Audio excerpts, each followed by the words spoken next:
Y ahora sí vamos a escuchar a María Rosa Salinardi. Buenas tardes, gracias a todos. Gracias, Graciela, por tus palabras. Gracias, chicas, por leer los textos. Es lindo escucharlos, leídos así, y más en las voces de ustedes. Así que contenta, estoy emocionada. Para lo que escribimos, creo que escribir es fácil dentro de todo. Uno se sienta, tiene una idea y escribe, ¿no, Cristina? Corregir, dice mi amigo Javier, siempre es más difícil. Corregir los textos es más difícil. Y para los que nos gusta escribir, decir es más difícil todavía. Para mí, más difícil aún es manejar las emociones. Más en este momento que estoy muy emocionada. Pero bueno, trataré de hablar un poquito. Me emociona por la presencia. Los que veo aquí, mis hijas, mi hermano, mi cuñada, mi sobrina, mis amigas de la infancia, compañeras de primaria, desde la primaria, mejor no decir cuántos años, mis primas amigas, compañeras del taller literario, parte de mi vida miro y están acá, así que estoy muy, muy, muy, muy feliz. Bueno, y como en una situación así es difícil tal vez hablar, preparé un textito para leer hoy. El escritor Graham Greene comienza su novela El final del asunto así. Una historia no tiene principio ni final. Arbitrariamente elegimos ese momento de la experiencia desde donde mirar hacia atrás o hacia adelante. Reflexionar sobre esta frase me llevó a preguntarme cuál es el comienzo de un libro. Un libro se inicia mucho antes de transformarse en un objeto perceptible con páginas, caracteres e imágenes. ¿Cuándo se comenzó a gestar Mareas Otoñales? Me pregunto. En los primeros versos que leía a mis amigos y llevaba en un cuaderno al grupo amigo de las letras. En el deseo de ver un libro mío en la biblioteca Mitre, junto a los de otros autores saladillenses, en un taller literario donde me enriquecía escuchando a mis profesores y compañeros, en alguna idea poética amanecida en una noche de insomnio, durante el confinamiento y la soledad por la pandemia, en el aliento de algunos amigos. Podrías publicar, me decía Graciela. En el entusiasmo de mis hijas, qué lindo, mami. No podría precisar en qué momento surgió la idea de este libro, pero sí puedo decir que cuando se trabaja por un deseo o un sueño, los hechos se suceden de manera casi misteriosa. Y así se sucedió esto. A mediados del año 2020 comencé a elegir y ordenar textos escritos en distintos momentos de mi vida. Llamé entonces al escritor Sergio Guerrieri para preguntarle si él podía ayudarme con la lectura y la corrección. Aceptó con total generosidad. Fue una tarea ardua, pero placentera. También fue un aprendizaje. Aprender, siempre aprender.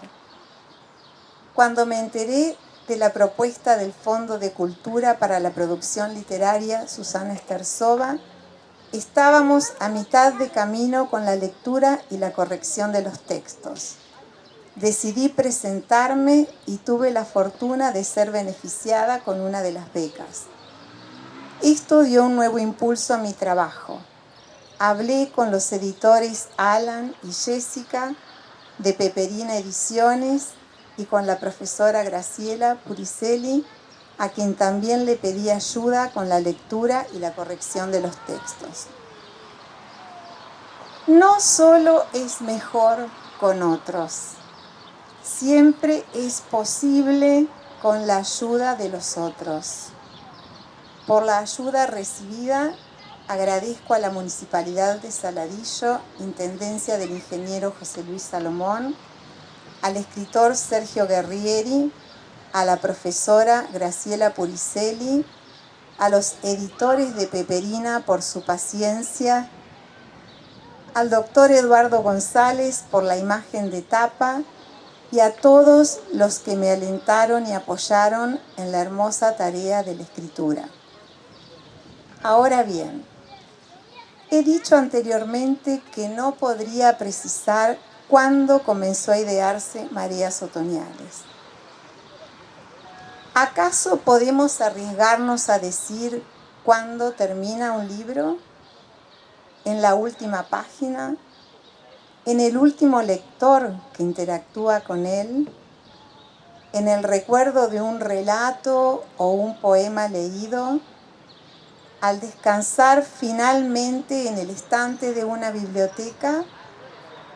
No lo sé, pero sé que llegó el momento de dejarlo ir, para que siga su curso azaroso como una minúscula gota en la marea de millones de libros que circulan en el planeta.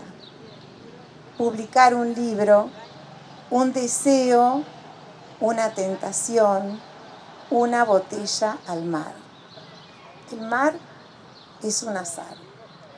¿Qué tentación echar una botella al mar? Poner promesas como sobresaltos y el poquito de sol que da el invierno. Un lindo vaticinio de agua dulce y el saldo de veranos y de azules. El mar es un azar. Qué tentación echar una botella al mar.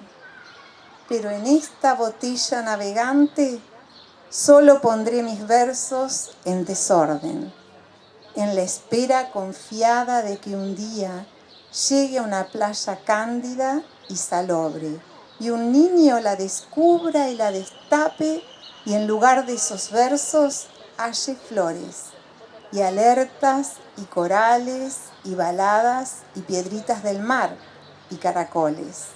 El mar es un azar. Qué tentación echar una botella al mar. Bueno, esto que leí es un extracto del poema Botella al mar de Mario Benedetti. Bueno, les agradezco la presencia, agradezco la presencia de mis hijas, de mi yerno y mi nietito que están por allá, de todos mis amigos, familiares. Graciela, te agradezco nuevamente por tus palabras. Y bueno, los invito ahora a leer el libro si les interesa y si les gusta. Bueno, gracias. En realidad yo francamente no preparé nada, así que voy a improvisar un poco. En primer lugar, detesto esto de la oratoria pública. Sepan disculparme. Richard en realidad empezó como un cuento. Hace años que intento escribir, pero nunca me gustó lo que me salía. En un momento decidí rendirme al humor y probar con un tipo de literatura diferente, obteniendo un resultado un poco más agradable. Ahí es cuando apareció Richard, que es una parodia. Nace un poco más de la misantropía que de la filantropía, así que el género humano está en juicio constantemente y quería trabajar con un antihéroe. El mejor tipo de antihéroe calculo que es en la literatura el escritor maldito, sumamente involuntario también. De ahí que el personaje es un escritor. Y sus crónicas supuestamente están en primera persona simplemente porque es más fácil. Un narrador en primera persona que uno omnisciente. Pero no era más que eso, un cuento. Sin embargo, me gustó bastante la temática, la parodia, el hecho de exagerar, abrazar el ridículo como algo consciente. Entonces a este cuento le siguió otro. Recién en el tercero me di cuenta que daba para algo más extenso, que es cuando, si ustedes leen el libro, se van a dar cuenta. El primer capítulo parece un cuento, incluso ocupa el 30% del libro. Después el segundo también es una cuestión bastante autoconcluyente y recién a partir del tercero está un poco más pensada la historia. Es imposible hoy en día escribir mejor que Cervantes o pretender acercarse a los grandes. Simplemente calculo que lo único que podemos hacer es buscar una vuelta de rosca personal. Y un poco va en eso, de meter todas esas voces, influencias desordenadas que uno tiene en la cabeza, de manera tal que formen algo particular. Si lo logré o no, la verdad que nunca lo sabré. Eso lo juzgará el lector. Y supuestamente es parte de una saga. Eso depende de si hago las otras partes o no. Y bueno, tengo que pasar por los lugares comunes, obligatorios, pero eso no lo hace menos sinceros, como los agradecimientos. En especial al jurado que leyó esto y lo consideró apto cuando yo tenía serias dudas. Mi más sincero agradecimiento. A mis lectores beta, quienes más o menos me daban la pauta de si lo que estaba haciendo era un delirio, era digerible. Y nada, las personas, a los lectores potenciales, a quienes los van a leer o a quienes simplemente vinieron a escuchar esto. No mucho más, muchas gracias. Bueno, sí, así es, como dijiste, Carly, estamos hoy acá para presentar al fin, porque este libro ya tiene un año casi, nació hace un añito. Sí, el libro es, como dijiste, es un libro que surgió sin premeditación en realidad, no se pensó escribir un libro en un principio, surgió yo tengo un grupo de alumnas, el año pasado estaban en sexto, en plena pandemia.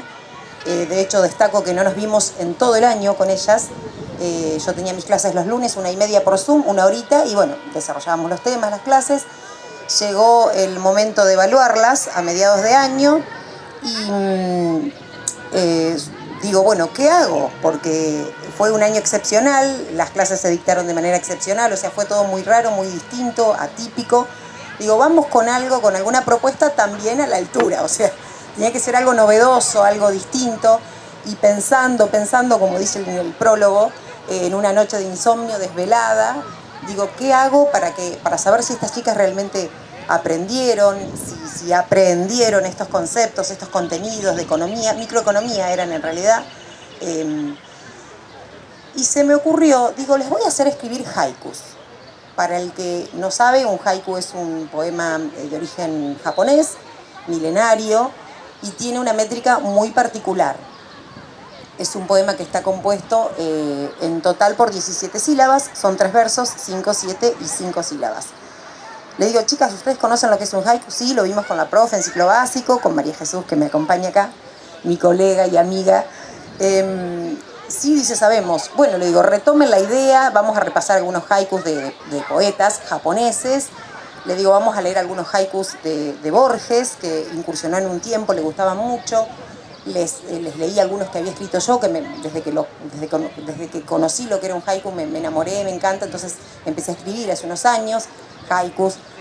Y bueno, les gustó. Le digo, bueno, lo que pasa es que ustedes no van a escribir haikus con la temática del haiku, que es la naturaleza, las estaciones del año, lo que provoca esa contemplación en el poeta, en el autor, en el escritor.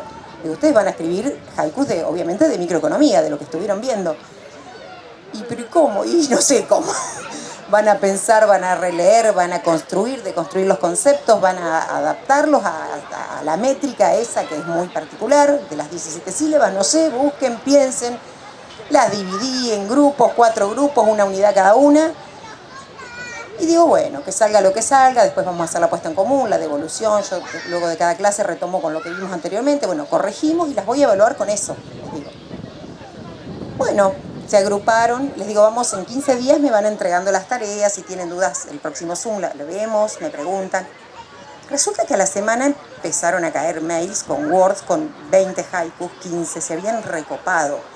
O sea, en un momento me encontré con que tenía más de 100 haikus.